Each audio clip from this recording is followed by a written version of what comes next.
Hello student, कैसे हैं आप। नेक्सस एजुकेशन पॉइंट में आपका स्वागत है। हम हाजिर एक नई वीडियो के साथ। आज हम बात करेंगे एमपीएस 002 अंतरराष्ट्रीय संबंध सिद्धांत और समस्याएं, इग्नू यूनिवर्सिटी। आज इस वीडियो में अंतरराष्ट्रीय राजनीति में मार्क्सवादी उपागम की आलोचनात्मक व्याख्या के ऊपर हम बात करेंगे। अगर आपने अभी तक हमारे चैनल को सब्सक्राइब नहीं किया है तो हमारे चैनल को सब्सक्राइब करें, बेल आइकन जरूर बजाएं, लाइक कमेंट शेयर करना ना भूलें। चलिए शुरू करते हैं। अंतरराष्ट्रीय राजनीति में मार्क्सवादी उपागम की आलोचनात्मक व्याख्या एक।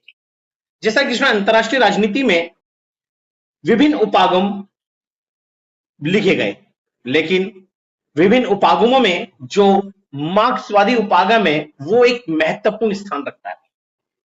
और इस उपागम ने विश्व राजनीति को मुख्य रूप से आर्थिक कारकों और वर्ग संघर्ष के आधार पर व्यक्त करता है। यानी वो समझाता अपने दृष्टिकोण के आर्थिक कारक और वर्ग संघर्ष के कारण ही अंतरराष्ट्रीय राजनीति व्यवस्था जो है वो व्यवस्थित हुई है। ये जो उपागम है ये कार्ल मार्क्स और व्लादिमीर लेनिन के विचारों पर आधारित है।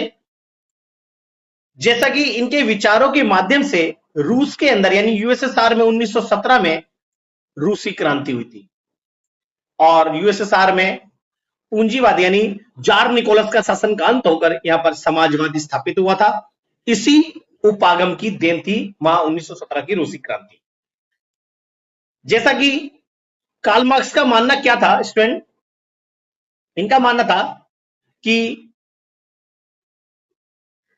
शक्तिशाली पूंजीवादी देश जो है वो कमजोर देशों का आर्थिक शोषण करते हैं।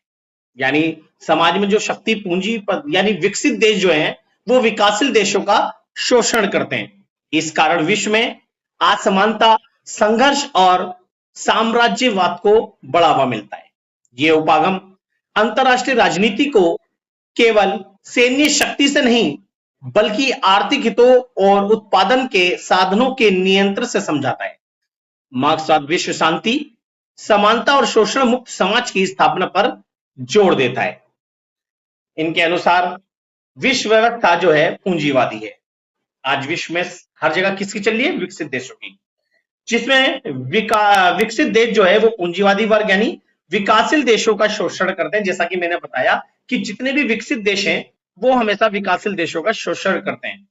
मार्क्सवाद मानते हैं कि अंतरराष्ट्रीय जो संघर्ष है, युद्धों और नीतियों के पीछे जो असली सबसे बड़ी जो कारण है, यानी जो भी संघर्ष चल रहा है, युद्ध हो रहा है या कोई भी नीतियां बन रही है, उनके पीछे सबसे जो असली वजह है वो है आर्थिक हित। यानी जो पूंजीवादी देश है वो अपना आर्थिक हित और साधनों पर नियंत्रण होता है इनका। ये दृष्टिकोण बहुराष्ट्रीय कंपनियों और वैश्वीकरण को भी शोषण के साधन के रूप में देखते हैं। जैसा कि आपको पता है कि जो विकसित देश हैं अपनी अपनी कंपनियां विकासशील देशों में और अपने से कमजोर देशों में स्थापित करते हैं। जैसा कि वैश्वीकरण का जो दौर है ना, ये एक तरह से शोषण का साधन है पूंजीपतियों का, क्योंकि पूंजीवादी देशों ने अपने आर्थिक हित को बढ़ाने के लिए विश्व के देशों में अपने उत्पादन के साधनों को स्थापित किया और वहां ज्यादा से ज्यादा उत्पादन करके अपने लाभ को बढ़ाया। इस प्रकार मार्क्सवादी उपागम जो है अंतरराष्ट्रीय संबंधों में असमानता और आर्थिक प्रभुत्व को समझाने का प्रयास करता है। इस तरह से कार्ल मार्क्स ने अंतरराष्ट्रीय राजनीति में अपने विचार प्रकट करे। अंतरराष्ट्रीय राजनीति में मार्क्सवादी उपागम के तत्व। पहला तत्व है आर्थिक कारकों की प्रथम। जी, कार्ल मार्क्स कहता है कि अंतरराष्ट्रीय राजनीति का जो मूल आधार है वो आर्थिक कारक है, यानी आर्थिक संबंध है। इसलिए विकसित देश विकासशील देशों में अपने आर्थिक यानी उत्पादन के साधनों को बढ़ाता है और अपने आर्थिक को सुरक्षित रखने के लिए नीतियां बनाता है। इसलिए कार्ल मार्क्स के अनुसार अंतरराष्ट्रीय राजनीति का मूल आधार आर्थिक संबंध होते हैं। राज्य अपने आर्थिक हितों को सुरक्षित रखने के लिए नीतियां बनाते हैं। दूसरा है वर्ग संघर्ष का सिद्धांत। जी, कार्ल मार्क्स कहता है यानी ये उपागम मानता है कि समाज की तरह अंतरराष्ट्रीय स्तर पर भी शोषक यानी जो पूंजीवादी देश है वो शोषित यानी विकासशील देशों के बीच संघर्ष चलता रहता है। जब पूंजीवादी देश कमजोर देशों पर अपने उत्पादन को स्थापित करता है, उसके आधार पर व्यापार के माध्यम से वो उनका शोषण करता है, जिसके कारण विकसित और विकासशील देशों के बीच में जो है वो वर्ग संघर्ष बढ़ता है। तीसरा है साम्राज्यवाद की अवधारणा। जी, जो कार्ल मार्क्स थे यानी मार्क्सवादी विचारधारा के अनुसार साम्राज्यवाद पूंजीवाद का अंतिम चरण है, जहां विकसित देश अपने लाभ के लिए कमजोर देशों का आर्थिक और राजनीतिक शोषण करते हैं। जिससे साम्राज्यवाद को बढ़ावा मिलता है। इसलिए कार्ल मार्क्स ने कहा ये जो साम्राज्यवाद है वो पूंजीवाद का अंतिम चरण बिंदु है, और इस साम्राज्यवाद से ही विकासशील देशों का अधिक से अधिक मात्रा में शोषण करते हैं ये विकसित देश। फोर्थ पॉइंट, सॉरी, पूंजीवाद का विरोध। जी, कार्ल मार्क्स हमेशा अपने दृष्टिकोण के माध्यम से उन्होंने हमेशा पूंजीवाद का उन्होंने घोर विरोध किया। पूंजीवाद का घोर विरोध का सबसे बड़ा कारण यह है कि पूंजीवादी जो देश हैं वो असमानता और शोषण को बढ़ावा देते हैं। यानी जो विकासशील देश है उनमें जो असमानता है यानी शोषण बड़ा है वो केवल पूंजीवाद के कारण बढ़ा है, अपने आर्थिक लाभ को बढ़ाने के लिए बढ़ा है, इस जिससे वैश्विक असंतुलन पैदा होता है। इसलिए इन्होंने पूंजीवाद का घोर विरोध किया। तीसरा है वैश्विक असमानता।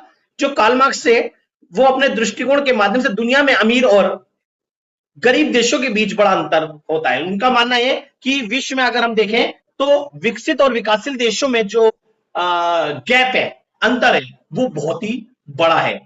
विकसित देश कमजोर देशों का आर्थिक शोषण करते हैं जिससे असमानता बनी रहती है, और यह असमानता इतनी बढ़ गई है कि विकसित और विकासशील देशों के बीच की जो असमानता है वो खत्म नहीं हो सकती, ना हो रही है।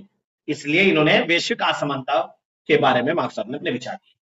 6 पॉइंट है राज्य का सीमित महत्व। जी, मार्क्स के अनुसार राज्य पूरी जनता का नहीं, यानी जो पूरी तरह जनता का नहीं बल्कि पूंजीपति वर्ग के हितों की रक्षा करता है। कहते हैं ना जिसकी लाठी उसकी भैंस, ऐसी समाज में जो पूंजीपति वर्ग है वो अपने पूंजी के माध्यम से गवर्नमेंट राज्य को अपने फेवर में करता है, और राज्य पूरी तरह जो भी फेवर लेता है या कोई भी नीतियां या कानून बनाते हैं वो जनता के हितों में नहीं बल्कि वो अपने हितों में बनवाते हैं पूंजीपति वर्ग। इसलिए असली शक्ति जो है आर्थिक वर्गों में होती है, यानी आर्थिक वर्ग कौन से, जो पूंजीपति वर्ग है। इसलिए इन्होंने राज्य का सीमित, यानी इन्होंने राज्य को बहुत ही सीमित महत्व दिया है। अब बात करते हैं हम ऐतिहासिक भौतिकवाद। जी, ये पैवन तत्व है, यानी जो ये सिद्धांत बताता है कि इतिहास और अंतरराष्ट्रीय संबंध आर्थिक कारणों और उत्पादन के साधनों के आधार पर बदलते रहते हैं, जिससे ऐतिहासिक भौतिकवाद को बढ़ावा मिलता है। 8वां क्रांति और परिवर्तन। जब पूंजीपति वर्ग यानी विकसित देश विकासशील देशों का अधिक से अधिक शोषण करते हैं तो इससे शोषण तेजी से बढ़ता है। मार्क्सवाद मानते हैं कि शोषण के खिलाफ अंततः क्रांति होगी। जब विकसित देशों का विकासशील देशों में जब शोषण तेजी से बढ़ने लगेगा उसका एक अंत ऐसा आएगा कि वहां क्रांति हो जाएगी जिसमें समानता पर आधारित नई व्यवस्था स्थापित होगी, और इस क्रांति में हमेशा जो विकासशील देश है उनकी जीत होगी। अब समाज में क्रांति के बाद समानता की स्थापना होगी जिससे सभी देशों में साम्यवादी शासन व्यवस्था स्थापित हो जाएगी और वो अपने देश के नागरिकों के हित के लिए काम करेगी।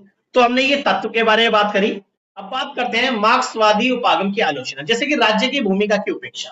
हमेशा मार्क्सवाद ने राज्य को सीमित महत्व दिया और उसने राज्य की भूमिका को बिल्कुल भी महत्व नहीं दिया। इसलिए मार्क्सवादी उपागम मुख्य रूप से आर्थिक कारकों पर जोर देता है और राज्य की स्वतंत्रता भूमिका को कम महत्व देता है, जबकि वास्तविकता में राज्य की अपनी नीतियां और निर्णय की महत्वपूर्ण भूमिका होती है। तो कार्ल मार्क्स राज्य को कम महत्व देते हैं, लेकिन अगर वास्तव में देखा जाए तो राज्य की भूमिका अधिक होती है। दूसरा, अत्यधिक आर्थिक निर्धारणवाद। जी, ये उपागम जो है हर समस्या का कारण आर्थिक कारकों को मानता है। वो कहता है कि सारी समस्या का जो कारण है वो आर्थिक कारक है, जबकि अंतरराष्ट्रीय राजनीति में सांस्कृतिक, राजनीतिक और राजनीतिक तत्व भी महत्वपूर्ण होते हैं जिससे शोषण तेजी से बढ़ता है। तो आलोचकों का मानना है कि आर्थिक कारकों से शोषण नहीं बल्कि सांस्कृतिक, राजनीतिक और रणनीतिक तत्व भी शोषण को बढ़ावा देते हैं।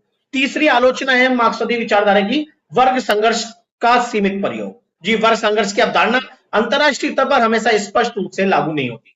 कई बार देश आपसी सहयोग भी करते हैं जो इस सिद्धांत से मेल नहीं खाता। तो कार्ल मार्क्स कहता है हमेशा अंतरराष्ट्रीय स्तर पर विकसित देश अपने लाभ को बढ़ाने के लिए गरीब देशों में अपने उत्पादन को बढ़ाते हैं, लेकिन वास्तव में ऐसा नहीं है कि विकसित देश हमेशा विकासशील देश की हेल्प भी करते हैं। अगर उनको कोई शोषण हो रहा है, शोषण के लिए खड़े भी होते हैं और उनके फेवर को भी लेते हैं। इसलिए ये वर्ग संघर्ष तक सीमित प्रयोग को इन्होंने आलोचना, मतलब इन्होंने कभी इसको बहुत ही सीमित करा, यानी आलोचना। फोर्थ है बदलती वैश्विक परिस्थितियों की अनदेखी। आज के दौर में वैश्वीकरण, अंतरराष्ट्रीय संस्था जैसे यूनाइटेड नेशन जो है और बहुराष्ट्रीय जो कंपनियां नई भूमिका निभा रही हैं, जिसकी इन्होंने उपेक्षा करी है मार्क्सवाद ने, जिन्हें पारंपरिक मार्क्सवादी दृष्टिकोण पूरी तरह से नहीं समझ पाता। आज वैश्वीकरण के दौर में विकासशील देशों का की जनता को लाभ भी हुआ है और विकासशील देश भी आज अल्प विकसित यानी अल्प विकास के रास्ते पे भी चल रहे हैं और बहुराष्ट्रीय कंपनियां भी गरीब देशों को बहुत ही प्रोत्साहन और लाभ को बढ़ावा दे रही हैं। लेकिन मार्क्सवाद ने इन सब की अवहेलना की। पांचवा है समाजवादी देशों का अनुभव। इतिहास में कई समाजवादी देशों में भी असमानता सत्ता का केंद्रीकरण देखने को मिला, जिससे यह सिद्धांत व्यवहार में पूर्णतः सफल नहीं रहा। अब बात करते हैं आलोचना की गैर आर्थिक कारकों की अनदेखी। जी, कार्ल मार्क्स ने हमेशा अपने सिद्धांत में आर्थिक कारकों को ही केंद्र बिंदु माना और उसको ही महत्वपूर्ण दी, लेकिन बहुत से ऐसे गैर आर्थिक कारक भी है जिनको कार्ल मार्क्स ने अनदेखा करा। राष्ट्रीयता, धर्म, सांस्कृतिक और विचारधारा जैसे तत्व भी अंतरराष्ट्रीय राजनीति को प्रभावित करते हैं, लेकिन मार्क्सवादी उपागम इन्हें कम महत्व देते हैं। तो इस तरह से हमने जो बात करी, कार्ल मार्क्स की आलोचना के बारे में बात करी, ये आपके एग्जाम में आने की पूरी संभावना है। ये 100% का क्वेश्चन है जो दिसंबर और जून सेशन में बार बार रिपीट होता है। इस टॉपिक को आप बहुत अच्छे से कर लीजिएगा। चलिए अब मिलते हैं नेक्स्ट वीडियो में। अगर आपको हमारी वीडियो अच्छी लगी हो तो हमारे चैनल को सब्सक्राइब करें, बेल आइकन जो बेल आइकन में शेयर करना ना भूलें।